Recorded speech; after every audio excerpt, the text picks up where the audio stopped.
मैं डॉक्टर परमानंद शर्मा, प्रवक्ता राजनीति विज्ञान विभाग, श्रीमती गोमती देवी महाविद्यालय, हमारे इस चैनल पर आपका स्वागत करता हूं। आज हम सबसे पहले प्रमुख पश्चिमी विचारकों में से महान दार्शनिक प्लेटो के जीवन पर प्रकाश डालेंगे। सबसे पहले प्लेटो का जीवन परिचय। प्लेटो का जन्म और उनकी मृत्यु के बारे में अभी संदेह बना हुआ है कि उनका जीवन कब से प्रारंभ हुआ। विद्वानों के अनुसार प्लेटो आज से लगभग 2500 वर्ष पहले का व्यक्ति है। विद्वानों ने स्वीकार किया है कि प्लेटो का जन्म 428 या 427 ईसा पूर्व में हुआ था। इसी प्रकार इनकी मृत्यु के बारे में कहा जाता है कि इनकी मृत्यु 348 या 347 ईसा पूर्व में हुई थी। प्लेटो का वास्तविक नाम अरिस्तोक्लिस था। इनकी माता का नाम पेरिकतियोन और पिता का नाम अरिस्तोन था। इनके शारीरिक शिक्षक, व्यायाम शिक्षक इन्हें प्लाटोन के नाम से पुकारते थे, जिसका शाब्दिक अर्थ है उभरे हुए कंधों वाला व्यक्ति। प्लेटो शारीरिक रूप से सुडौल व्यक्ति था। इनके बारे में मैक्स ने लिखा है कि दर्शन का विचार बीज के रूप में सुकरात में आया। प्लेटो में लता की तरह विस्तार हुआ और अंत में पुष्प के रूप में अरस्तु में खिल गया, क्योंकि अरस्तु के बाद में जो गुरु शिष्य परंपरा को बनाने वाला जो व्यक्ति रहा, इनका जो शिष्य रहा, वो था सिकंदर महान। और सिकंदर का जो दृष्टिकोण था वो साम्राज्यवादी प्रवृत्ति का व्यक्ति था। विश्व विजेता बनने का ख्वाब उन्होंने देखा था। प्लेटो ने अपने जीवन में जो प्रमुख किताबें लिखी हैं उनके बारे में भी ठोस सबूत तो नहीं है, लेकिन माना जाता है कि उन्होंने अपने जीवन में 32 से लेकर के और 36 पुस्तकें लिखी थी।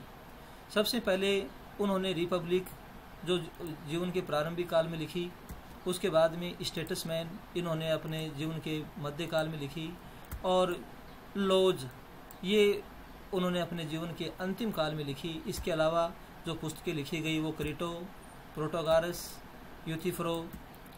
इन पुस्तकों के अलावा प्लेटो ने सिम्पोजियम नामक पुस्तक भी लिखी है। राजनीतिक चिंतन का प्रारंभ यूनान से माना जाता है। महान दार्शनिक सुकरात को इसका श्रेय दिया जाता है।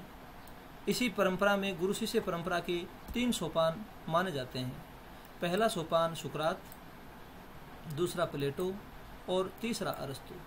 सुकरात का जो जीवन है उसके बारे में कहा जाता है कि उनके जीवन का अंत आतताइयों के द्वारा कर दिया गया था। उन्हें विष का प्याला पिला दिया गया, और यह जो दृश्य प्लेटो ने अपने जीवन में देखा था। प्लेटो को इसी कारण से राजनीति के दृष्टिकोण से घृणा हो गई थी। वह इसे संन्यास लेना चाहता था, लेकिन कुछ परिस्थितियां इस प्रकार की बनी कि उन परिस्थितिवश प्लेटो को राजनीतिक जीवन में आना पड़ा, और इसी राजनीतिक दृष्टिकोण में आने के कारण प्लेटो ने, अभी हम जैसे चर्चा की थी, पुस्तकों की रचनाएं की। प्लेटो, महान दार्शनिक प्लेटो, वर्तमान समय में इस विचार का बड़ा महत्व है जो हम आज इसका अध्ययन करने जा रहे हैं। प्लेटो वर्तमान समय की जो विषम परिस्थितियां हैं उनसे जुड़ा हुआ व्यक्ति है। सबसे प्रमुख समस्या आज विश्व में जो है वो है भ्रष्टाचार की समस्या।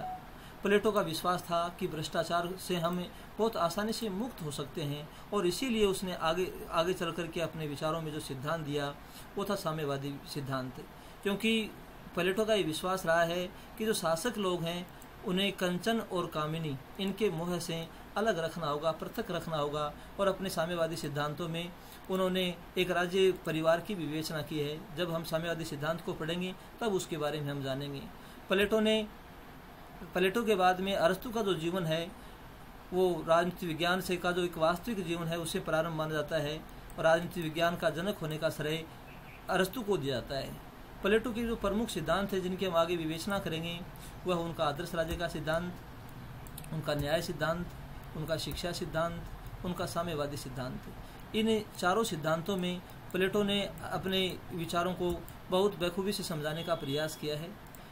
प्लेटो द्वारा स्थापित शिक्षणालय अकादमी, प्लेटो ने अकादमी की स्थापना की, और जिसके प्रवेश द्वार पर लिखा गया था ज्यामिति से अपरिचित व्यक्ति यहाँ प्रवेश न करे। जिसका मतलब यह है कि प्लेटो गणित से जुड़ा हुआ व्यक्ति था। गणित उसकी विचारधारा में था। उसका जो प्रतिपाद्य विषय रहा है वो हम कह सकते हैं ज्यामिति, जो कि गणित की एक शाखा है। प्लेटो के प्रमुख कथनों पर यदि हम दृष्टि डालें तो उनका जो सबसे अच्छा कथन है राजनीतिक अधिकार, तथा आर्थिक शक्ति में पृथक्करण होना चाहिए। ये सिद्धांत प्लेटो ने इसीलिए दिया क्योंकि उसका विश्वास था कि दोनों चीज़ें दोनों एक ही व्यक्ति में रहेंगी, राजनीतिक और आर्थिक शक्तियाँ, तो निश्चित रूप से वहाँ पर निरंकुशता है वो पैदा हो जाएगी और ये मानव और राज्य दोनों के लिए घातक परिस्थिति सिद्ध होगी। इसी प्रकार शासन सत्ता केवल उन लोगों के हाथ में होनी चाहिए जो आर्थिक स्वार्थों से निर्लिप्त तथा इहलौकिक आकर्षणों से परे हों, क्योंकि राजा का जो जीवन है वो इस प्रकार का होना चाहिए कि राजा और प्रजा में जो संबंध हो वो पिता और पुत्र की तरह से होना चाहिए। जिस प्रकार से एक पिता अपनी संतान की चिंता करता है, राजा का भी दृष्टिकोण उसी प्रकार का होना चाहिए। वह किसी भी प्रकार से यदि स्वार्थों से लिप्त रहेगा तो उसकी प्रजा है वो किस प्रकार से सुखी रह सकती है। प्लेटो ने अपने सिद्धांतों में प्रमुख कथनों के माध्यम से समझाने का प्रयत्न किया है। प्लेटो ने एक स्थान पर लिखा है, यथा पिंडे तथा ब्रह्मांडे। जैसा व्यक्ति का शरीर है, इस शरीर को ही उसने एक बड़े व्यापक अर्थ में राज्य के रूप में परिभाषित करने का प्रयास किया है। ये वीडियो देखने के लिए आप बहुत धन्यवाद।